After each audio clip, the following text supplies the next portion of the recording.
So hello and welcome to another episode of Awakened Soul Stories. I have an exceptional guest on today. Her name is Autumn Francesca, and she is the founder and facilitator of an event that's going to go live on September 25th in Wakefield, Rhode Island. It's called IntentionFest. She has also taught meditation and yoga, amongst other things. And I was pretty impressed with her resume. I was just telling her that. So it's not just about the IntentionFest, but it's about what she brings to basically to the table, and how she's helping awaken people. And I like to have people on this show that participate in all of that and add to the betterment of mankind and the human race to keep them here. So without further ado, I'm going to introduce Autumn. And thank you so much for agreeing to do this. I'm excited to talk to you today. So if you could introduce yourself and tell us a little bit about what you do or what you've done, that would be great. Hi, everybody. I'm Autumn Francesca, and that's a big question, what I've been doing. But right now, the focus is producing this festival of peace, wellness, and the arts, which I had thought about for probably over 10 years now. To keep myself kind of juiced and nurtured, I'm also a musician. And I've been playing the kit drums in a Grateful Dead tribute band for a few years. And I decided to kind of transition more into a sound journey kind of experience with my percussion and my ear and my love for sound. So I do some sound journeys with this wonderful lady, Crystal Sherman, who's a yoga teacher, and she'll be at the event. And I'm also in a trio called Peace Collective with my bandmates Al Olson and Devin Bender. And we just had a wonderful gig at the Westerly Town Beach the other day for Sunday's holiday weekend. And my background is more in the corporate space. So that kind of gave me a good foundation, I think, to help me navigate through the way people behind desks think. I hate to say it that way, but that's what came out. And I have a lot of experience managing logistics and a lot of details as a project manager professionally for so many years. And I have a business background and a tax background. And so that mishmashed with, the music and the love for peace, and having taken some classes at URI for nonviolence and peace studies, it kind of launched me into this space that I'm in now, which is really just focusing on bringing peace and awareness about wellness, really in parallel with my own healing path. Because, when I was working a lot of hours, my health wasn't in tip-top shape at all. And now I feel like I've turned a corner and I've learned a lot of things along the way. And I want to share that with as many people who are interested, to, as you say, help plant seeds and bring humanity to a new level where we're living in a place of healing and wellness and peace and compassion. Now, do you feel like since people are coming out of the whole pandemic cocoon, they are searching for something deeper in their lives? I think so. I think this whole thing that we just went through in the last couple plus years has really shifted a lot of minds and perspective.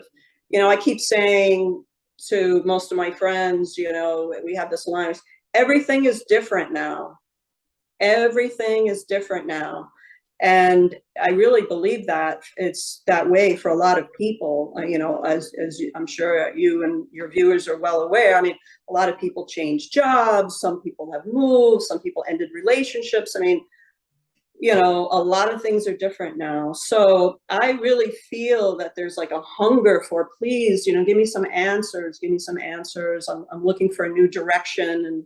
And that's what this whole IntentionFest is all about, is informing people of some options they may not have considered for wellness and peace. and hopefully not only just informing them, it's not about the mind, the brain and the knowledge, but inspiring them too, you know, because you could read all kinds of things, but if you're just not inspired, you don't have that spark, it's unlikely you're going to take the action to move forward. So informing and inspiring, that's kind of where it's at for me right now. Yeah, we need, you know, I think we're in, I'm going to say the word desperate need of people who want to inspire others. And this gives them the permission and the knowledge to go forward with that. It may not be something that they thought about before, you know, the prior 3 years, but now it's something that's on their mind. I have a lot of my clients that come to me, and, you know, and I say this all the time because it's just so, it's so profound to me, and I can see it now. You know, 3 years ago, the questions I would get when I would do a reading or anything like that would be, you know, how's my relationship? How's my money situation? You know, and it was kind of questions like that. And now it's more, you know I'm here for a higher purpose. I just don't know what it is. And I need to find that. I need to find that. I need to find my inspiration, and how do I get started? And, you know, and I can't stop smiling when they ask me questions like that. I'm like, well, you came to the right person, because I can help you with that. Yeah. What's the most important thing I could be doing right now? That's really what I ask myself. Right.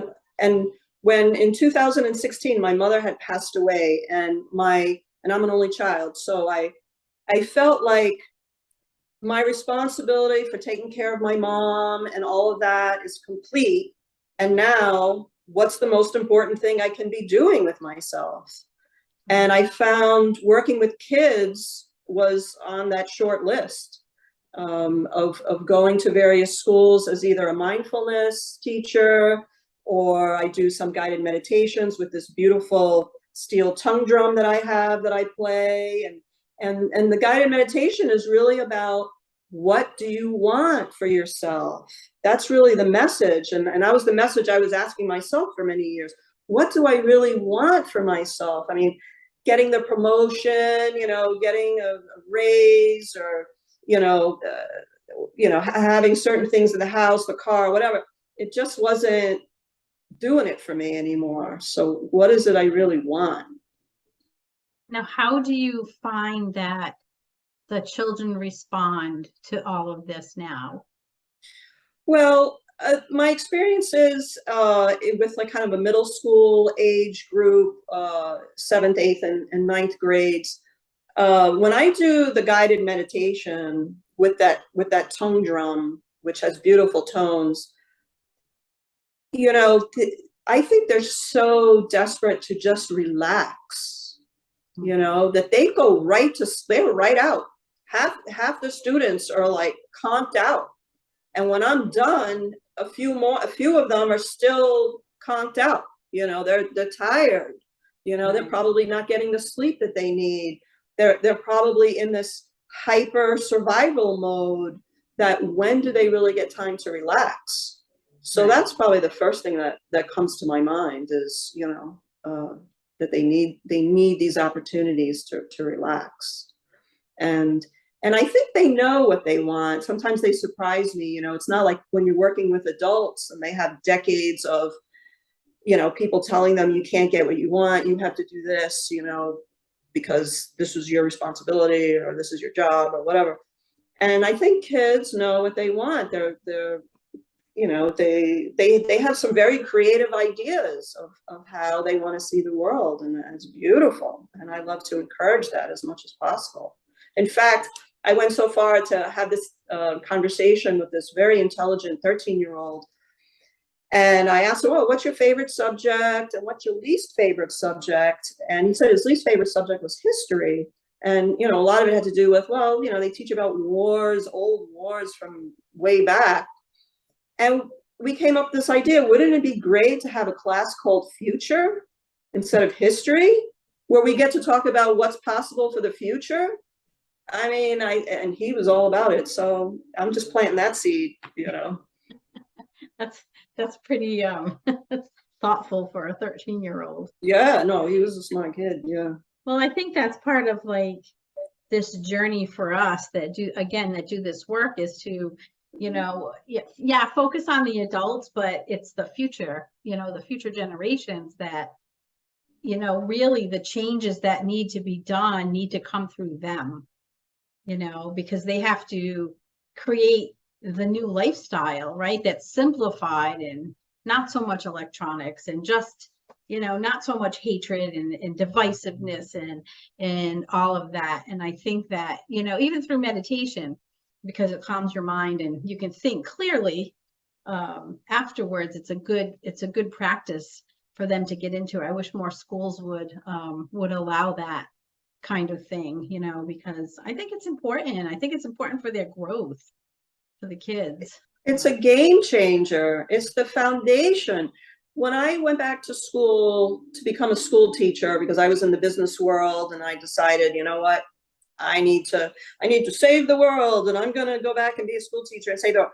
It was the hardest thing I've ever done. And I was in software where we were working 7 days a week, you know, over 100 hours a week. Being a school teacher, let me tell you right now, is tough. And, you know, anyway, so when I went back to become a school teacher, my master's thesis was on bringing a conscious breathing practice to help students focus. This was in 2005. Oh, wow. And when I went to the school, this was in Washington State. When I went to a school, it was a mid-high, so we were teaching 8th and 9th grade in this particular school. I was a math teacher. And I would do some kind of conscious breathing practice with my students.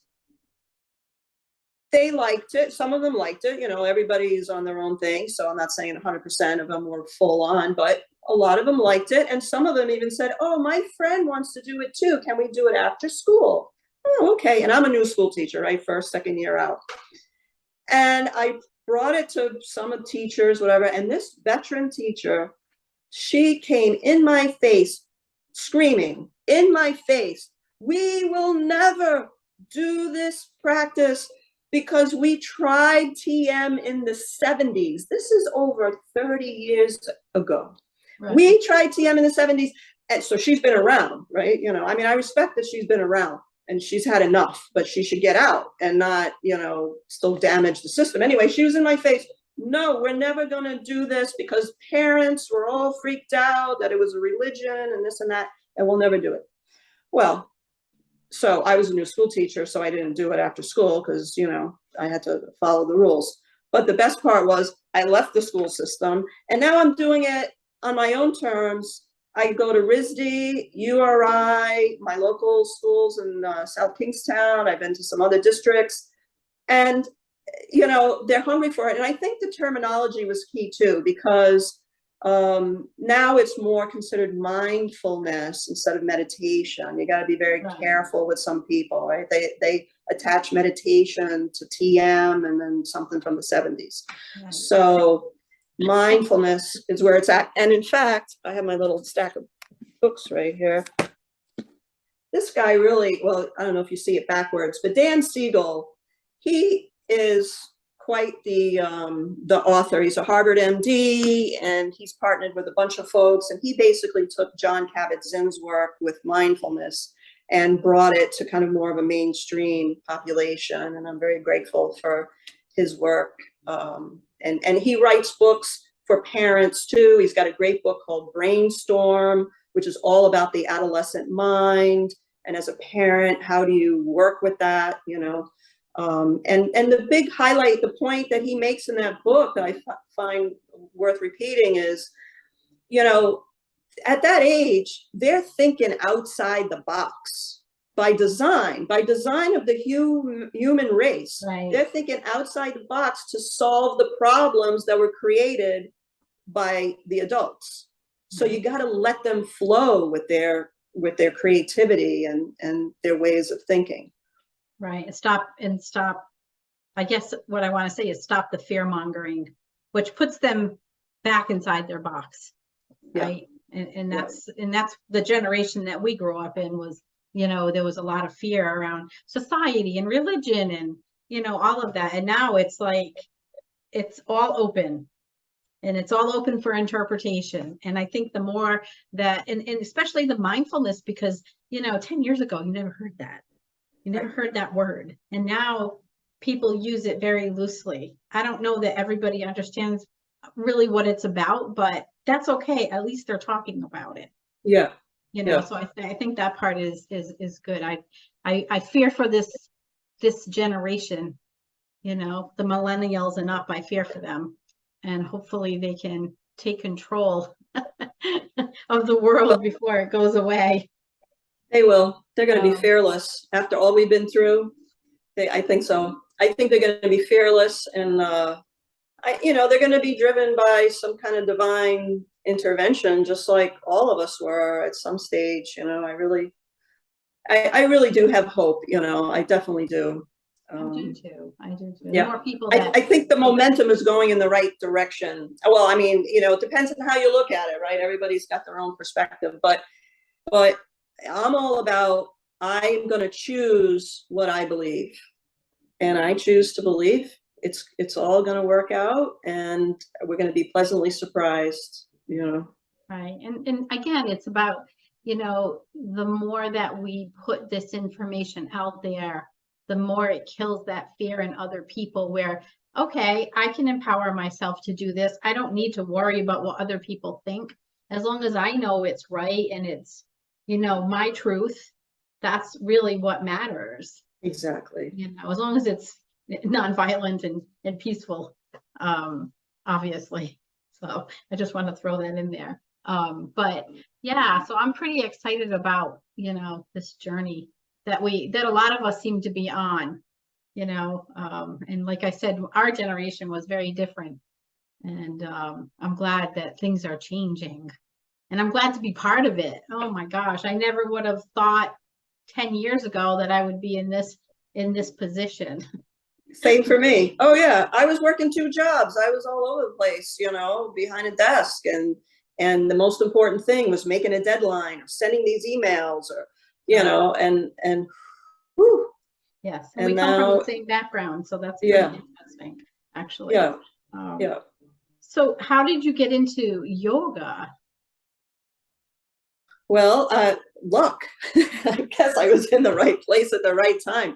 I mean, I was living in Seattle at the time. This is over 14 years ago now. I was there for 18 years. I moved to Rhode Island 14 years ago. And,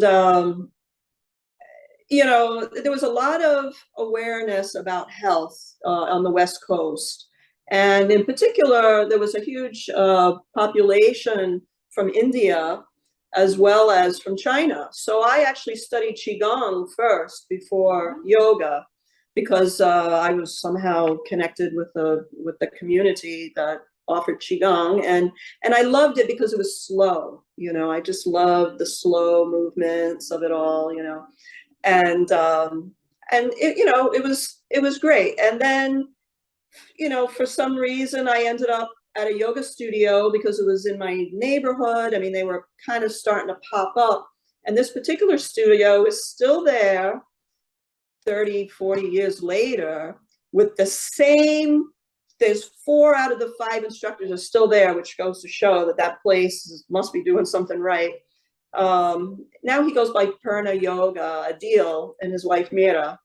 And I took a yoga intensive. I was very type A, right? So I was like, I'm going to take an intensive class, and it was good because it was kind of immersion. I have some Scorpio in my astrological background. Not that I'm all about astrology, but I acknowledge that it's there. And I like doing like the 2-week immersion to really steep myself into it. And then one thing led to another, and then I started practicing meditation. I remember Mira, the wife of the studio owner, she taught a meditation class, and it just kind of, it was an invitation for me to check it out more and try a little more and come back to another class. And, it wasn't like in the first month I was, an enlightened yogi by any stretch of the imagination, but it was safe. It was safe for me to be there. It was safe for me check out of the workspace for a little while and just to make time for myself, you know, my own nurturing, my own healing. And then I think, I don't remember all the particulars about dates and things like that right now, but I do remember when I decided to leave my high-tech job, I decided to go back to school to be a school teacher. And as I mentioned earlier, I was doing my thesis in a conscious breathing practice, because as we said, I couldn't use the word meditation, so I called it conscious breathing. And someone recommended the Art of Living Institute by Sri Sri Ravi Shankar.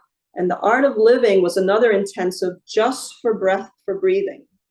And that definitely was the game changer for me, because once I started practicing, I would do a 20-minute practice with the Satya Kriya practice, where you do kind of a slow breath for a while, then you do kind of like a medium breath, and then you do really fast breath, and then you come back to the slow breath.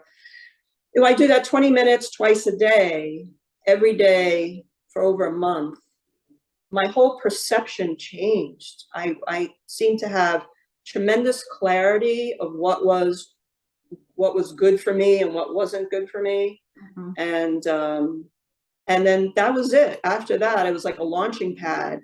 And then I realized, wow, this mindful breathing, as we call it now, really is a game changer for everything.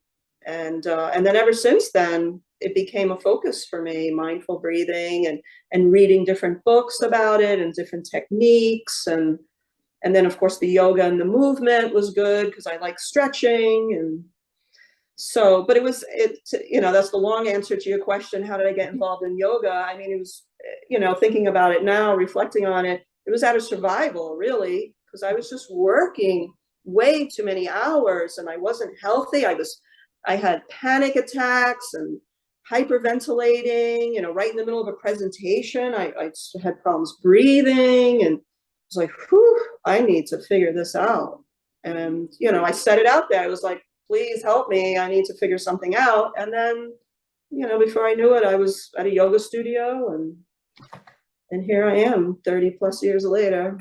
It all just shows up, right? Yeah, it just shows up. I mean, when you ask for something, it really works. I swear to God, really, you know, it sounds so goofy, like, oh yeah, ask and it is given.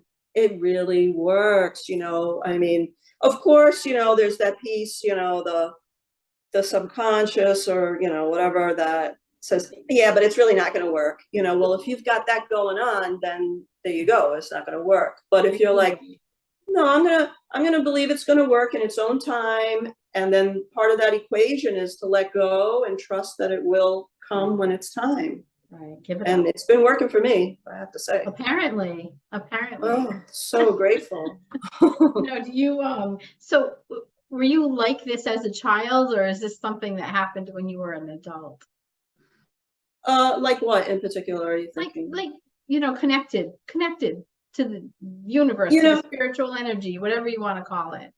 You know, I didn't consider myself connected as a child because I felt like I was just in survival mode growing up in New York City. And, you know, my parents were kind of trying to figure out what it meant to be in a marriage and having a child, you know, and, you know, it wasn't easy for them. And so I felt like it was just day-to-day survival. I didn't feel connected. However, there was this one interesting experience that I had, and I really don't fully understand it still to this day. And I think I was about maybe 8, 10 years old, and I was in my bedroom, laying in my bed, and there was, it might sound bizarre, but there was this light, like a little puffy cloud of light, or not a puffy cloud, but it was kind of like this weird light thing that was up on the ceiling. And I felt like it was almost like lifting me towards it. And my MO was, no, I'm not going. No, where are you taking, you know, like that kind of, so I resisted it.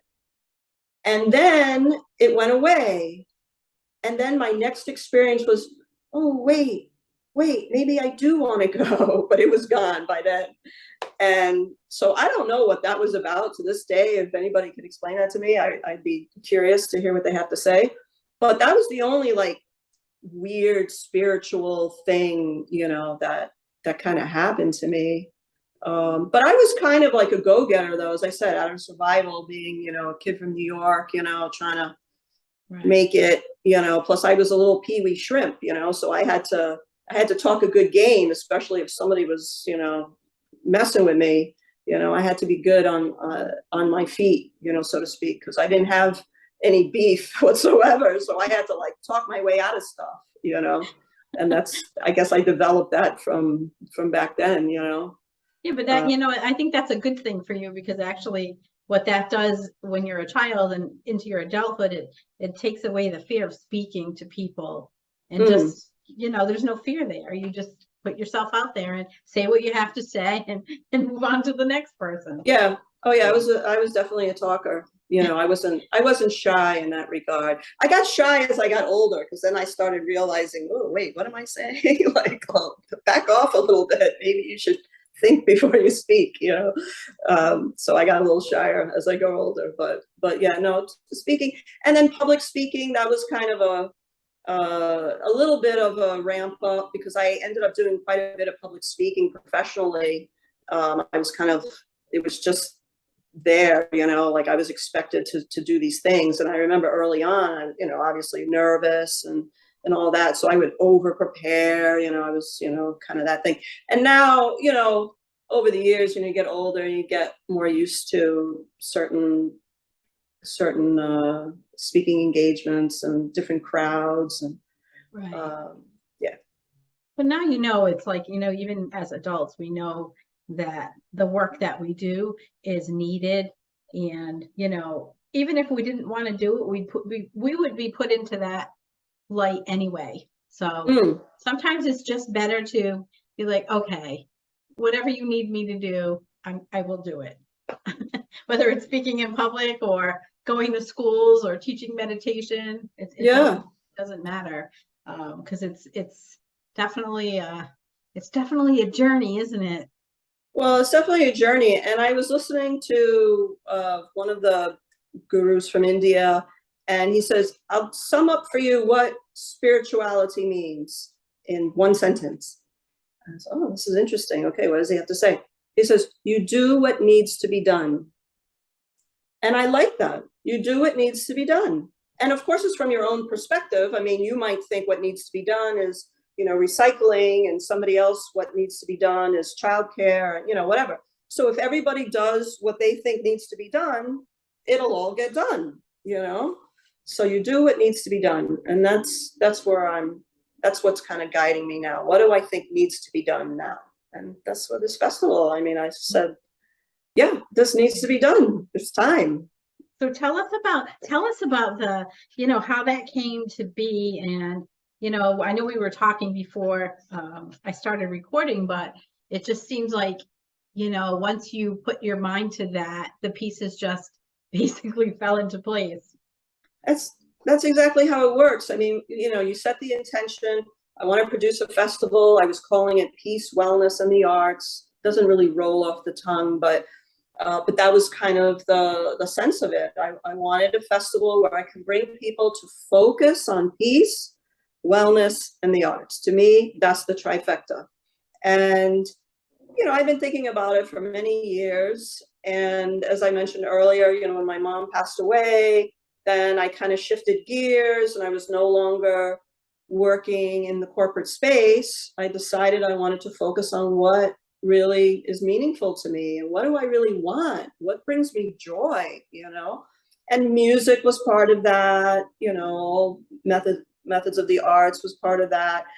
But what I did right after I left the career was I was looking online for some kind of schooling, because I'm like a student teacher type, you know, I like learning new things and I like teaching things.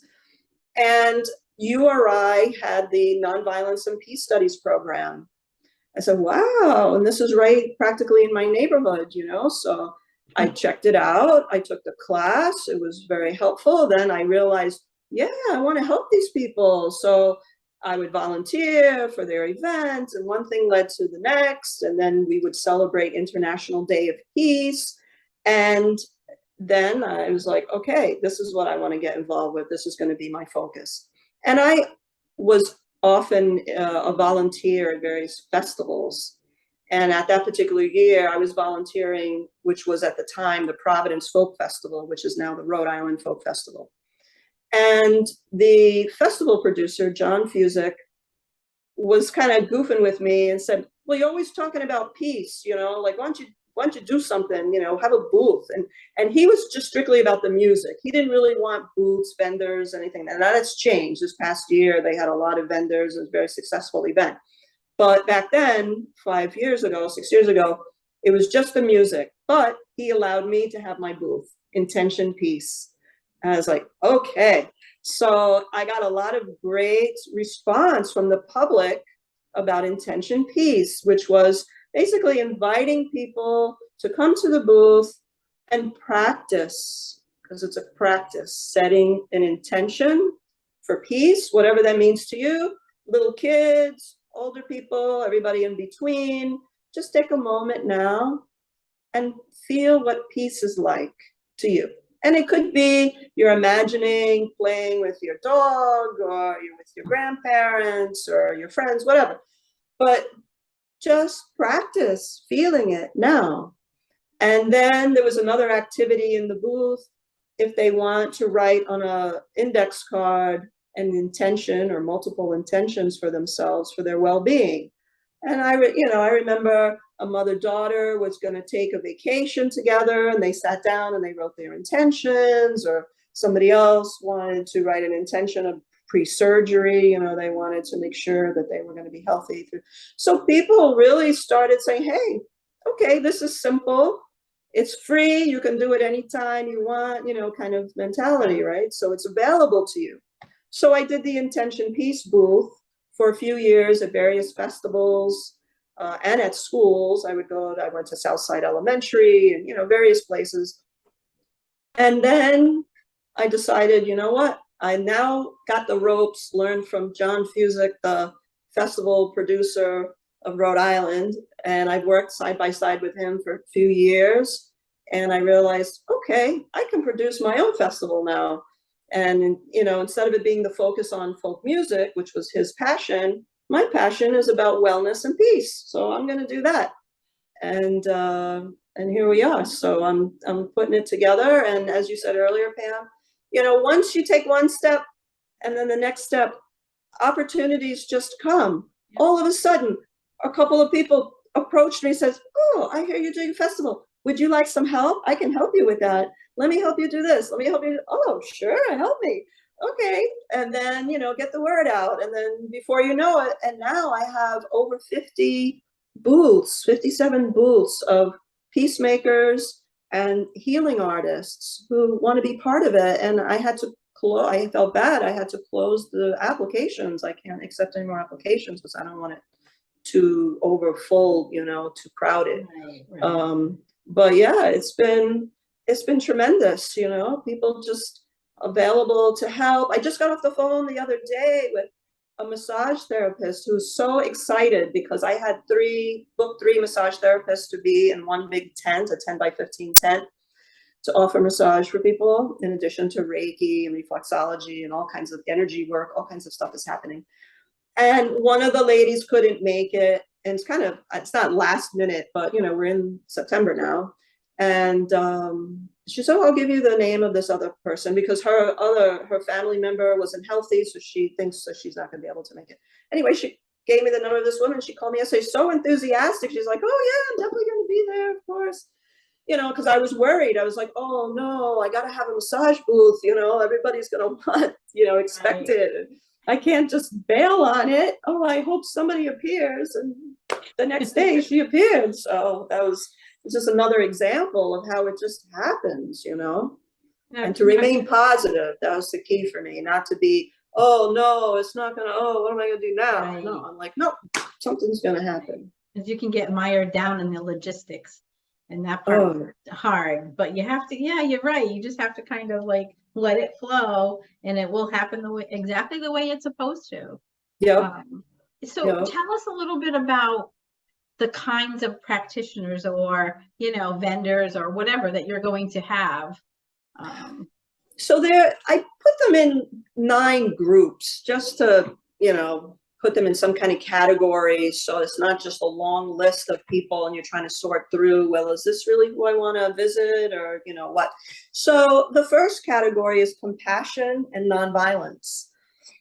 And there's quite a few people representing that space, including Nonviolent Schools Rhode Island and the Tibetan Education Alliance, the Women's Project, the Peace Education Project. So there's and even there's some artists too that Karen Stackow, she's got her inspirational artwork, the pyrography on wood, and she burns, inspirational sayings, gratitude, peace. It's good to have those reminders in front of you that you can see. Right.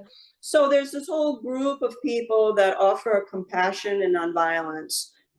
Even the Center for Mediation will be there.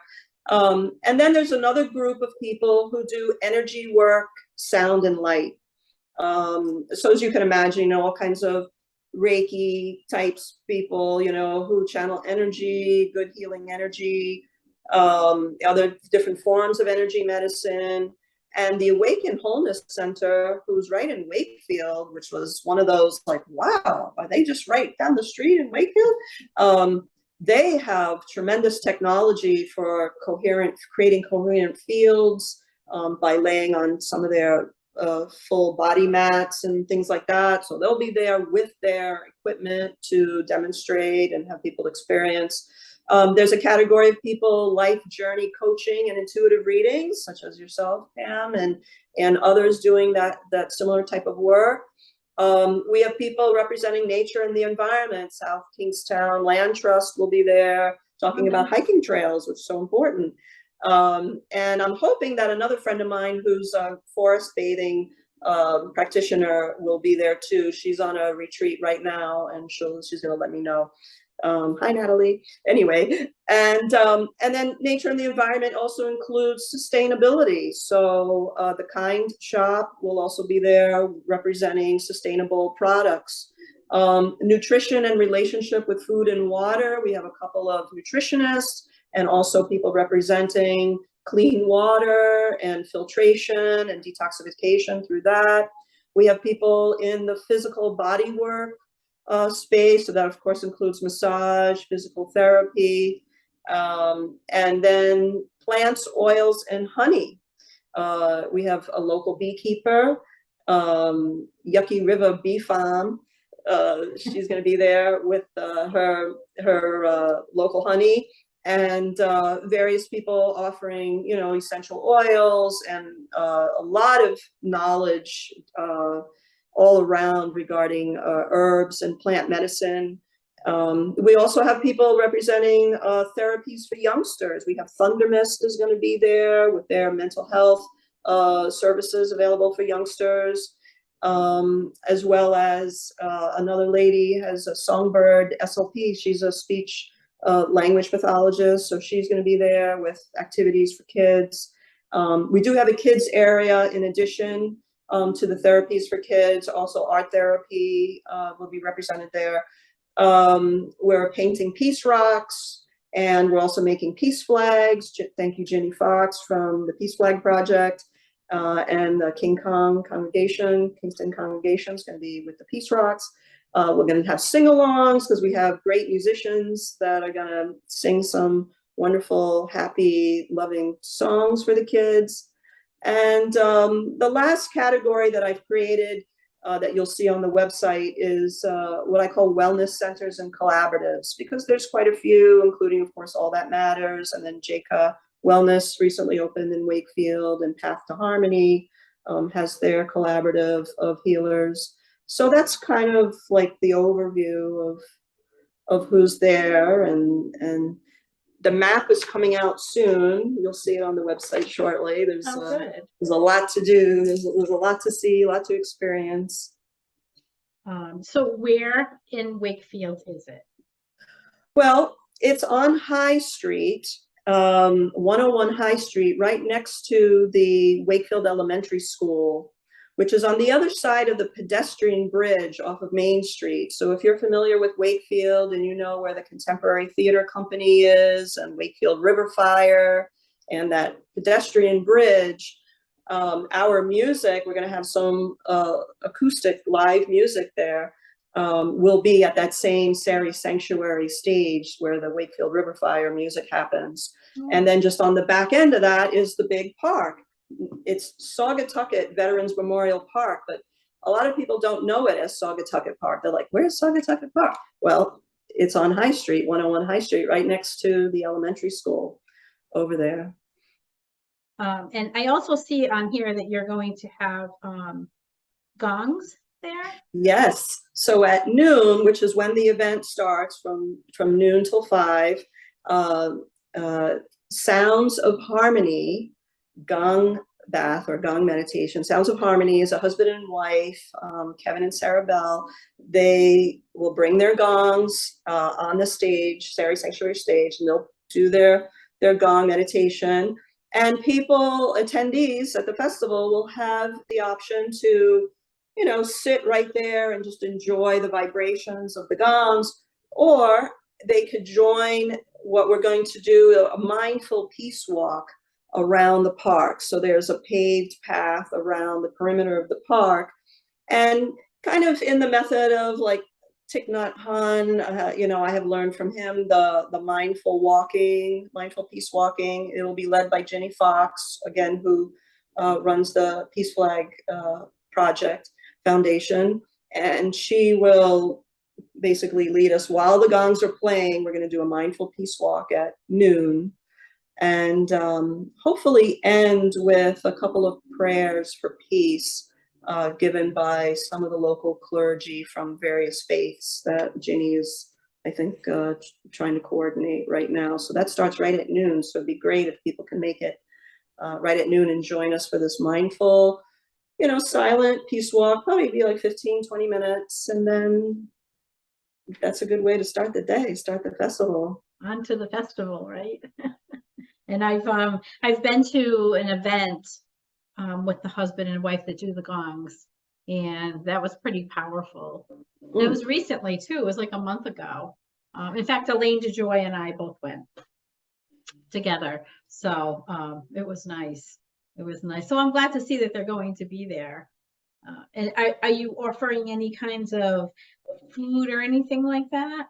Oh yeah. So there's going to be, you know, it's just from 12 to 5. So, I mean, there's plenty of restaurants in Wakefield people can go to for dinner after 5 o'clock. But if they want to enjoy some healthy food during the day, we have Bowl Superfood Cafe and Pantry, which is right off of Robinson Street on Main Street in Wakefield. They're going to be there. I'm not exactly sure what their menu is, but I know that in their cafe, they offer medical medium detox smoothies, which really got my attention because I don't know many places who acknowledge medical medium foods and yeah, so that's a whole nother subject in itself. But anyway, and then they do, you know, avocado toast and, you know, salads and things like that. And then Auntie's Kitchen will also be there, and she also makes wonderful, you know, vegetarian and vegan soups and frittatas, and she cooks up a bunch of great stuff, you know, home cooking. And South County Bread Company will be there as well, and they have gluten-free offerings, and what I was really happy to hear about, they also use ancient grains. And I thought the ancient grains was kind of a nice offering for people to get them familiar with ancient grains. So they'll also be there at the festival. Yeah. Wow. This is going to be, I think it will be amazing. I'm so glad that you're doing this because like I said before we went live was, you know, people are coming out of the COVID coma and awakening into this next step, and they're eager for these festivals and just events and experiences because, you know, being in lockdown mode is really hurt us in ways that we can't even imagine. So I think that, bringing them out of themselves is so important. And there's so much appreciation for what you're doing. Thank you, Pam. It's so important to be mindful of what we're practicing. I listened to a very interesting presentation by a youngster.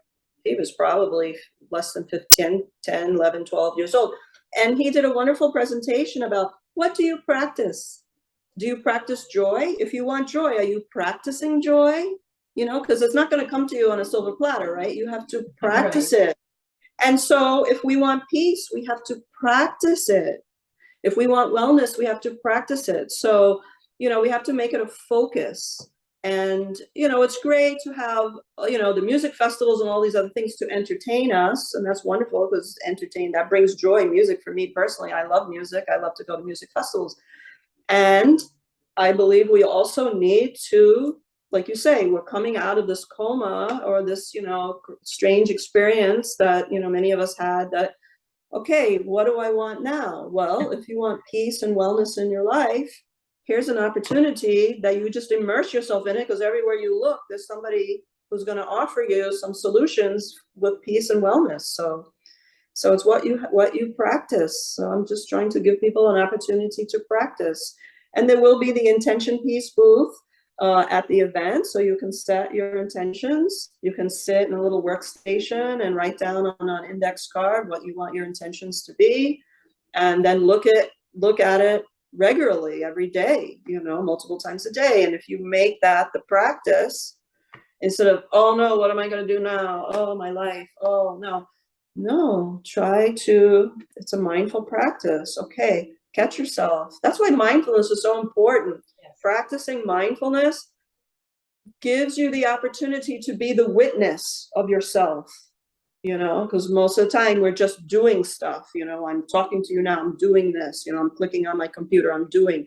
But when you're practicing mindfulness, there's a great opportunity to step back and be aware of your awareness, to be the witness.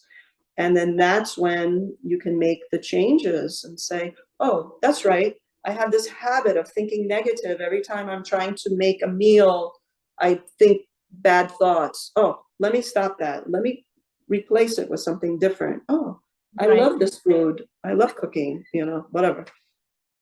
It's kind of like holding yourself accountable, because somebody has to, right? And that's right. That's what we even we need to be held accountable. People who do this work, right? To make sure we're on the right path, and really, are we really helping people? Are we really making a difference? I think all of that for everybody is important, So how can people get in touch with you? Well, if they want to check out the website, IntentionFest.info, there is a place there at the bottom of the page. You can see, send an email, or you can just send an email to intentionpeacenow@gmail.com. intentionpeacenow@gmail.com, and that's might go right to me. And so what does the future look like for you? That's a big question. What does the future look like? Yeah. Well, that's a big question. I mean, what I want it to look like is to really engage in peace, wellness, and the arts, and to have a community of people who really want to bring this work forward. I love working with kids if I get the opportunity. I just moved to a new area, and I want to introduce myself to the local schools there. I'm really big on getting a greenhouse and growing some real food, if you know what I mean. So that's a big part of my own personal plans right now in the next year or two, is to get that dialed in. I actually help as a farmhand with my friend out in Charlestown, Parcel of Paradise Farm in Charlestown. And it's really so therapeutic to be out there and just harvesting crops or planting. And I loved it so much, I said, you know what, I want to have this in my own homestead too. So that's a big part of it. And just staying positive and to keep reinforcing my intentions of peace and wellness and healing for people. You know, it's really, to me, it's still healing. I mean, it's not like one and done, you know what I mean? Right. It's definitely a journey. And I just want to build a community of people and be part of a community of people. I don't have to lead it. Believe me, I don't need to lead it. I love when leaders show up and I can join the group. And more sound journeys, because I love sound, is very important to me. And, you know, I try to bring women together. I was doing some women's gatherings, just to create a safe space for women to share, you know, what their needs are and what their joys are. And again, it comes to a practice, to creating safe places for people to practice peace and wellness. So that's where I'm headed right now. Feels good. That's pretty big, isn't it? Feels good. Sometimes I think if you step back, and it's for all of us, if we step back and really look at our purpose and what our intentions are, it can be overwhelming because it's so much. And then you question, why me? Why am I doing this? But you know the old line, why not you? Why not? Why That's not right. you? That's right. Why not? And I really think that going forward into this next, I don't know, maybe 100 years, you know, this is all about empowering women. And it's time for women to step up to the plate and, you know, do what we came here for. Yeah. We're strong and we're powerful and we have so much to contribute, and it's time for our voice to be heard. And I'm not saying this is a great women's movement. It's not like that, but you know, the female energy is just really powerful and strong, and I feel it every single day, and I'm so excited about that. Yeah. It's Yeah, people are stepping up now. I think people are just going for it. You know, I think more and more people are just realizing that, you know, you can't hide the truth anymore. And people just need to say, like you said earlier, people need to bring their truth, whatever it is. And then we can practice communicating and understanding each other. Really, you know, I studied a little bit about Thich Nhat Hanh. It was very helpful for me, you know, to do a practice of listening for understanding, really, you know, really trying to put yourself in the other person's shoes. I was a mediator for a while in the courthouse, and the Center for Mediation and Collaboration are planning to be at the event as well.